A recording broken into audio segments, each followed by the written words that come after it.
The rain was coming down in heavy, slanting sheets when Marcus finally pulled the delivery van into the narrow alley behind the converted warehouse that served as headquarters for Elevate Collective. I killed the engine and sat there for a moment, listening to the water hammer the roof like impatient fingers. My phone buzzed again in the cup holder. 7th text from Lauren in the last 20 minutes. Where are you? Meeting started 15 minutes ago. Everyone's waiting. I exhaled slowly, wiped fog from the inside of the windshield with the heel of my hand, and typed back one word. Here. The back door of the building swung open before I even had the keys out of the ignition. Lauren stood there under the overhang, arms folded, wearing the charcoal blazer she always put on when investors were in the room. Her hair was perfect despite the humidity. She didn't smile. You're soaked, she said as I jogged up the 3 concrete steps. It wasn't concern. It was observation, the way someone might note that a presentation slide was misaligned. Traffic was bad. Then the storm hit. I shook water off my jacket. Sorry I'm late. She glanced at her watch, rose gold, the one her father gave her when she closed her first 7-figure round. Then back at me. They're asking about the delivery metrics again. You know how they get when the numbers aren't front and center. I nodded. I knew. Inside, the open-plan space smelled of expensive coffee and fresh whiteboard markers. 15 people sat around the long reclaimed wood table. 3 venture partners in tailored navy suits, 2 junior associates taking notes, and the rest of our core team looking like they'd rather be anywhere else. Lauren slid into her usual spot at the head of the table without breaking stride. Marcus is here, she announced, as though I were a late-arriving slide deck. Let's pick up where we left off. I took the empty chair beside her, the one that used to feel like mine by right. No one asked how the last drop-off went. No one asked why my shirt was clinging to my shoulders. They just resumed talking about churn rate, customer lifetime value, and the shiny new partnership with the celebrity fitness app that Lauren had personally negotiated. I listened. I nodded at the right moments. When one of the VCs asked me directly about the driver retention numbers, I gave the answer I'd rehearsed in the van. Improving, but still a concern, especially in the outer boroughs. Lauren's foot tapped once under the table. Her subtle signal that I should wrap it up faster. Afterward, when the investors had shaken hands and left with their leather folios, the room exhaled. Lauren stayed seated, scrolling through her phone. I waited until the last team member drifted toward the kitchenette before I spoke. I need to talk to you. She didn't look up. Can it wait? I have a call with Tokyo in 20. It's about the party tonight. Her thumb paused mid-scroll. The launch party? What about it? I'm supposed to pick you up at 7. Black car, right? Because the branding team decided the matte gray Tesla looks better in photos than my van. She finally met my eyes. It's not about your van looking bad, Marcus. It's about optics, consistency. The whole point of tonight is to project that we're the seamless, premium experience. Showing up in a cargo van with the company logo half peeled off the side doesn't exactly scream luxury logistics. I felt the familiar tightness start behind my sternum. I've been driving that van 16 hours a day for 3 years. It's how we got the first 500 customers. Before any of those fancy cars existed. I know that, she said, softer now, reaching over to touch my wrist. And I appreciate it. You know I do. But tonight isn't about the grind anymore. Tonight is about the next chapter. I looked at her fingers on my skin. Clean, manicured nails. No calluses. I'm not coming tonight. Her hands stilled. What? I'm not driving you. I'm not standing in the corner holding a sparkling water while people congratulate you on how effortlessly you built all of this. I pulled my arm back slowly. I'm done being the support staff. Lauren blinked once, twice. Then she laughed. A short, surprised sound that didn't reach her eyes. You're tired. It's been a long day. You don't mean that. I do. She leaned forward, voice dropping to the intimate register she used when she wanted to close a deal. Marcus, babe, this is our night. We talked about this. You said you were proud of what we're building. I am proud. I'm proud of what you're building. I'm just not sure anymore that I'm part of the blueprint. Her expression shifted, confusion giving way to something sharper. You're being dramatic. This one party, one ride in a rented car. You're acting like I asked you to wear a costume and serve drinks.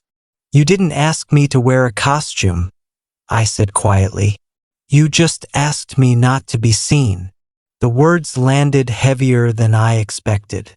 The room felt suddenly too large, the exposed brick walls too close. Lauren stared at me for a long beat. Then she stood, smoothing her blazer.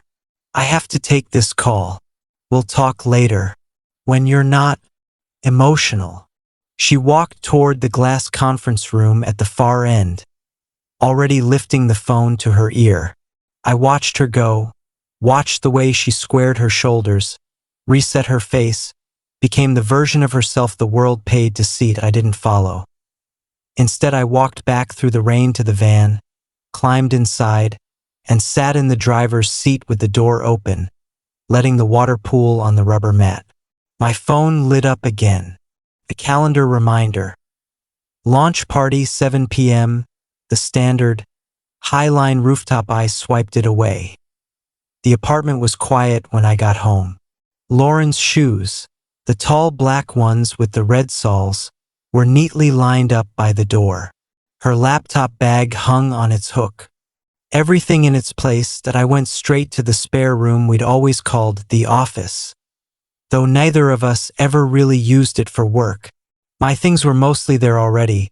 The tool bag from when I still fixed things for people on weekends, the box of vinyl records I'd stopped playing when she said the turntable took up too much visual real estate, the old Carhartt jacket I wore on winter deliveries before we could afford heated seats in the fleet. I pulled the 2 suitcases from under the daybed. They were the ones we'd bought for the trip to Tulum we never took because she got invited to a tech summit in Lisbon instead. I packed methodically. Work boots, flannel shirts, the coffee mug my sister painted with a terrible cartoon truck when she was 9. My passport just in case. I left the framed photo of us at the first warehouse we rented. Her smiling wide, me with my arm around her waist, both of us covered in dust and hope. On the kitchen counter, I left 1 sheet of paper torn from a legal pad. I'm respecting the optics.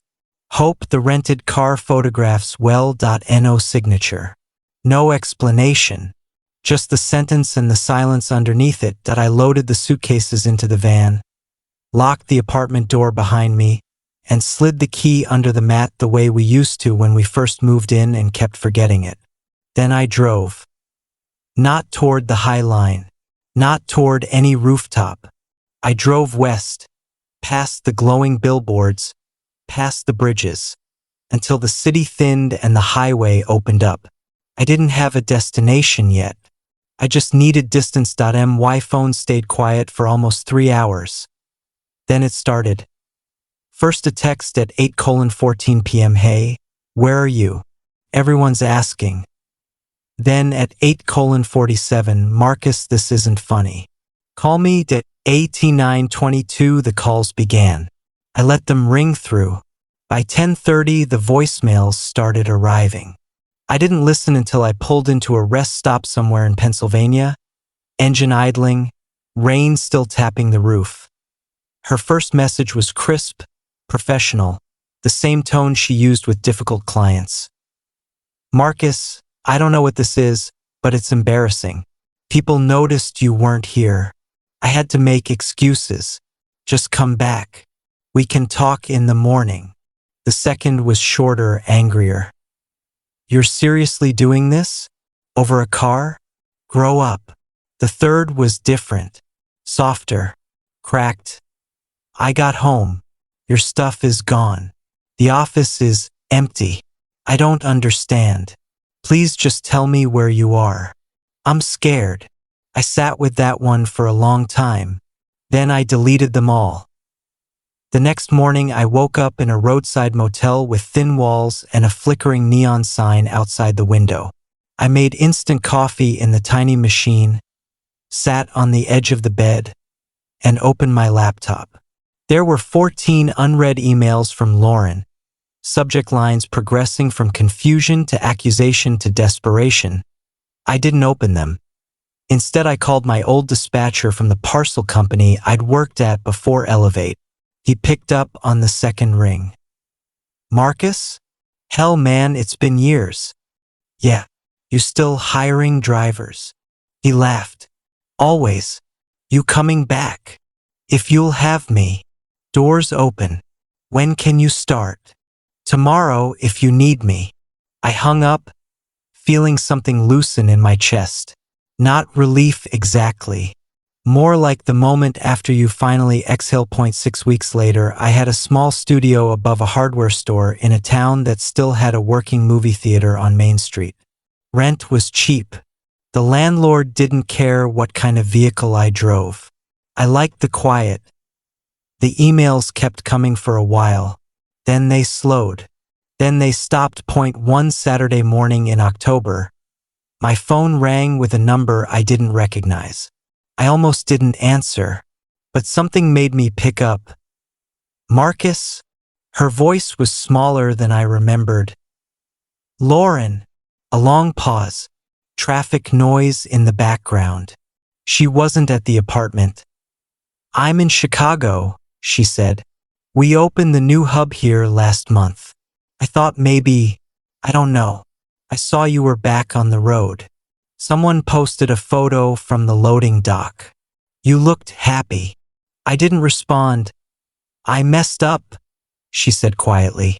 I got so focused on the story we were selling that I forgot the person who helped write the first chapters.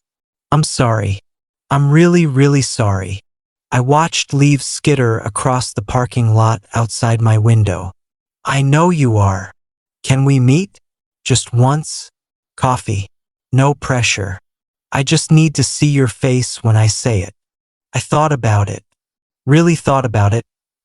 No, I said. The silence stretched so long I thought she'd hung up. Okay? She whispered finally. Okay. She didn't call again. Months passed. Seasons turned. I bought a small house on the edge of town. Nothing fancy. Just solid walls and a garage big enough for the van on rainy days. I started coaching youth basketball at the rec center on Tuesday nights. The kids called me Coach M. They didn't care what kind of car I drove. One spring evening, I was at a friend's barbecue. Real friends, the kind who ask how your day was and actually listen. I was standing by the grill when I saw her. Lauren, across the yard, holding a glass of white wine, talking to someone's wife. She looked thinner, tired around the eyes. When she noticed me, her whole body went still. I raised my beer in a small, neutral salute. She lifted her glass in return. Then she turned back to her conversation. She didn't approach, I didn't either. Later, when the sky went indigo and the string lights came on, I said goodnight to everyone and walked to my truck. As I opened the door, I caught sight of her standing alone near the fire pit, staring into the flames. Our eyes met one last time. She gave the smallest nod, like acknowledgement, like goodbye, like understanding that some roads simply diverge and don't cross again. I nodded back. Then I got in, started the engine, and drove home through the warm April night, windows down, radio off, the only sound the steady hum of tires on pavement and the quiet certainty that I was exactly where I belonged.